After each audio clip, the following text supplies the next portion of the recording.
इसलिए मैं पूरी जिम्मेदारी ले रहा हूं। जो मैं बोलने जा रहा हूं वो अपूर्व विक्रम शाह के शब्द हैं, ना इसमें किसी और की गलती है, ना इसमें किसी और की तारीफ है।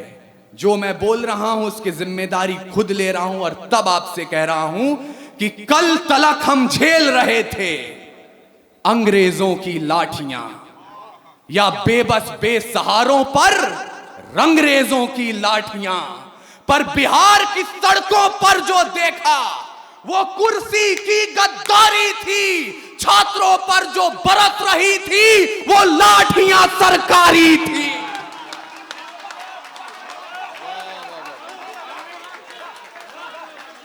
बिहार की सड़कों पर जो देखा वो कुर्सी की गद्दारी थी, छात्रों पर जो बरस रही थी वो लाठियां सरकारी थी। तो सिंहासन भी होश में आए, संभाल ले अपनी लाठियां, गोदामों से राजधानी तक खंगाल ले अपनी लाठियां। अरे सवाल उठाने वाले हाथ न थामे, कहीं जवाब की लाठियां, ऐसा ना हो बिहार उठा ले इंकलाब की लाठ। मैं हिंदी कवि सम्मेलन की ओर से मुशायरे को 4 पंक्तियां देना चाहता हूं। स्वागत है भाई। तैयार है जो प्रेम का प्रस्ताव मेरे देश में, तो पग पग पे पौरुष पराग भी तैयार है। वाह। आप अभी शायराओं को सुनेंगे। तैयार है जो प्रेम का प्रस्ताव मेरे देश में, तो पग पग पे पौरुष पराग भी तैयार है। और प्रीत का जो गीत दिल के शीत के विपरीत है, तो रुद्र वाले रूप का वो राग भी तैयार है। अरे गंगा के उपासक हम, तो सूरज के पुजारी भी, निर्मलता है नीर में, जलता भूभाग भी तैयार है। और देख सके तो देखे दुनिया हिंदुस्तान की आंखों में, पानी भी तैयार है और आग भी तैयार है।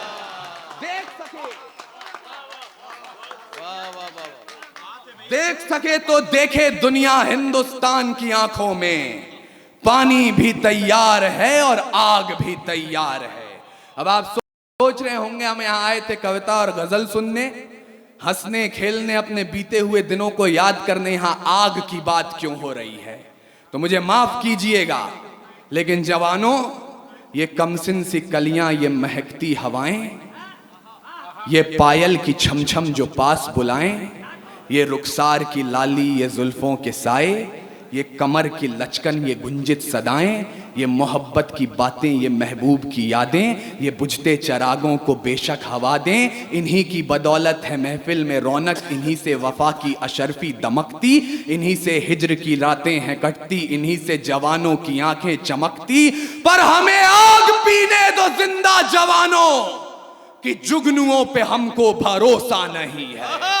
और लड़े हैं सदा ही मशालों को लेके, अंधेरे को हमने भी कोसा नहीं है। ना आंखों को झीलों से तशबीह दी है, ना जुल्फों को बादल का नाम दिया, ना मुस्कान को उनके है चंदा कहा, ना रातों की बाहों को जाम दिया। जवानों के हाथों की उठती तड़प को शमशीर ही दी है, गुलाब नहीं। उनके नहाने के बाद भी पानी को पानी कहा है, शराब नहीं। हम ही है राणा और बिस्मिल भगत, यूं ही रूप अपने बदलते रहेंगे। और भारत को उजाले की पड़ी जो जरूरत, तो जलते रहे हैं और जलते रहेंगे। वाह वाह वाह वाह वाह वाह। हम ही है राणा और बिस्मिल भगत, वाह वाह। यूं ही रूप अपने बदलते रहेंगे। और भारत को उजाले की पड़ी जो जरूरत, तो जलते रहे हैं और जलते रहेंगे। इसलिए कह रहा हूं, मैं उनको शब्द चढ़ाता हूं, भूल नहीं है मेरे पास, मैं उनको शब्द चढ़ाता हूं। हिंद जिनकी जान था, नाम हिंदुस्तानी जिनका मजहब हिंदुस्तान। वाह वाह वाह। रक्त से रंगते थे धरती को हरियों की ललकार पर, जय हिंद का नारा सदा लिखा था जेलों की दीवार पर। और बदन पे बंधी थी बेड़ियां, दिल मगर आजाद था। और रक्त के अंतिम कतरे में भी भारत जिंदाबाद। वाह वाह वाह वाह। उसके बावजूद यहां मेरे समक्ष दो ऐसे लोग बैठे हैं जो विधानसभाओं तक आपकी आवाज पहुंचाते हैं। मैं बड़े ही अदबो एहतराम के साथ, पूरे आदर और सम्मान के साथ एक शिकायत दर्ज कर रहा हूं। आज तक भारत में एनसीईआरटी की पुस्तकें पढ़ाती हैं, 14 अगस्त मध्य रात्रि 2 दस्तावेजों पर दस्तखत हुए और आजादी हमारी झोली में आ गई। मुझे माफ कीजिएगा, ऐसा नहीं हुआ था। कतरा कतरा खून दिया था, दी जवानी जुनून दिया था, खड़े अंग्रेज माने नहीं तो गोलियों से भून दिया था। गोरियों के गाल नहीं थे, ना आवाज मजीरों की, खनखनाहट गूंजती थी सेल्यूलर में जंजीरों की। राजनीति से मिली नहीं है, नहीं खरीदी पैसों से, सौदा लहू के मोल हुआ था भगत सिंह जैसों से। और मां ने गोली खाई थी, बेटे लटके फंदों पर, आजादी की डोली उठी है कुर्बानी के कंधों पर। वाह वाह वाह वाह वाह वाह वाह। अपूर्व, क्या कहना भाई, वाह वाह वाह वाह वाह वाह वाह। भाई बहुत बहुत साधुवाद अपूर्व विक्रम शाह। यार एक बार मैं मधुबन से गुजारिश करता हूं, सारे लोग मिलके यार एक बार जोरदार तालियां अपूर्व के लिए बजाओ। वाह वाह वाह वाह वाह वाह। जीते रहिए मेरे भाई, वाह वाह वाह।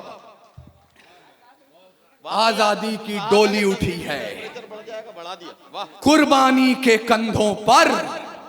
लेकिन जिस देश ने आजादी की डोली को कुर्बानी के कंधों पर उठाकर अपने घर तक पहुंचाया, हमने आजादी की दुल्हन को तस्वीर क्या दिखाई? कहीं निर्भया, कहीं गुड़िया, कहीं कठुआ की वो छोटी बच्ची, कहीं प्रियंका रेड्डी। लेकिन मैं आपको निराशा बांटने नहीं आया हूं। समय की अपनी पाबंदियां हैं, इसलिए मैं चाहता हूं कि आप भूलें नहीं, जब पूरे विश्व को अक्षर ज्ञान तो छोड़िए चिन्ह ज्ञान नहीं था, हमने 4 वेदों की रचना कर दी थी। इस मिट्टी की कोख से निकला एक पत्थर जिसे कोहिनूर कहते हैं, उसे खरीद सके इतनी हैसियत पूरी दुनिया की दौलत में नहीं थी। और तो और सिकंदर की शमशीर में इतना फौलाद नहीं था, उसके किसी भी सैनिक के पांव की इतनी औकात नहीं थी कि इस मिट्टी के एक भी जर्रे के माथे पर विराजमान हो जाए। तब जाकर अल्लामा इकबाल ने लिखा, यूनानो मिस्र रोमा सब मिट गए जहां से, कुछ बात तो है कि हस्ती मिटती नहीं हमारी। सदियों रहा है दुश्मन दौरे जहां हमारा, सारे जहां से अच्छा हिंदुस्तान।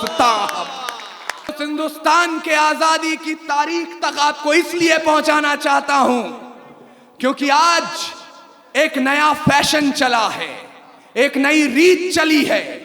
हम लोग तो मंसूरी साहब और उनकी पूरी टीम को मुबारकबाद पेश करते हुए, हमारे पश्चिम चंपारण के एक शायर थे मंजर सुल्तान, मुझे आज उनके मिसरे सच होते नजर आ रहे हैं कि राम सिंह शेर खान कहते हैं, राम सिंह शेर खान कहते हैं, राम सिंह शेर खान कहते हैं, 2 जिस्म एक जान कहते हैं। हम लोग जो यहां बैठे हैं मिलजुल कर, इसी को हिंदुस्तान कहते हैं। वाह वाह वाह वाह वाह वाह वाह। और आरिफ भाई, मैं आपको आजादी के इतिहास के पन्ने पलटवाना चाहता हूं।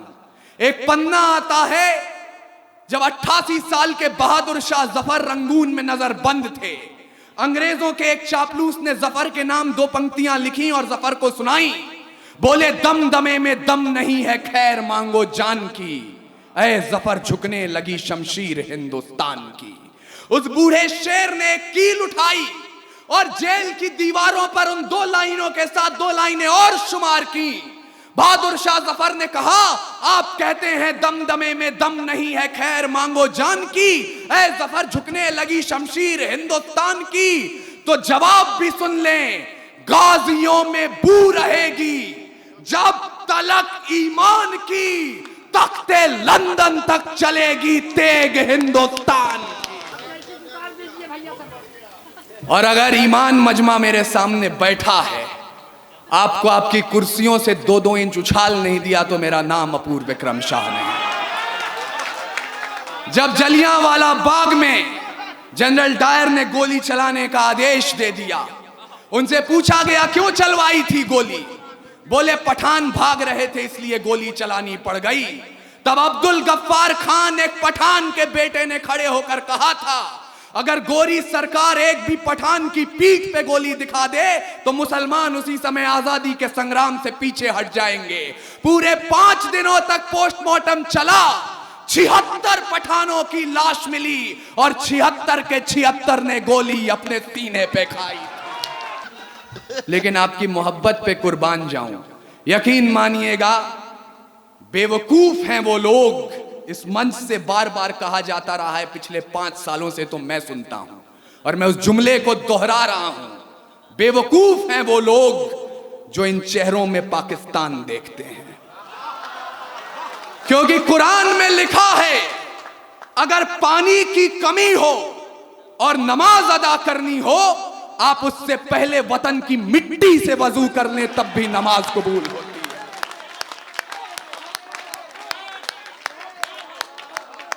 और ये नौजवानियां जिन्हें बार बार कहा जा रहा था 2000 का रिचार्ज, 2500 का रिचार्ज अपनी प्रेमिकाओं तक कराते हैं, मुझे माफ कीजिएगा, इस देश की नौजवानियां क्या है मैं आपको बता रहा हूं।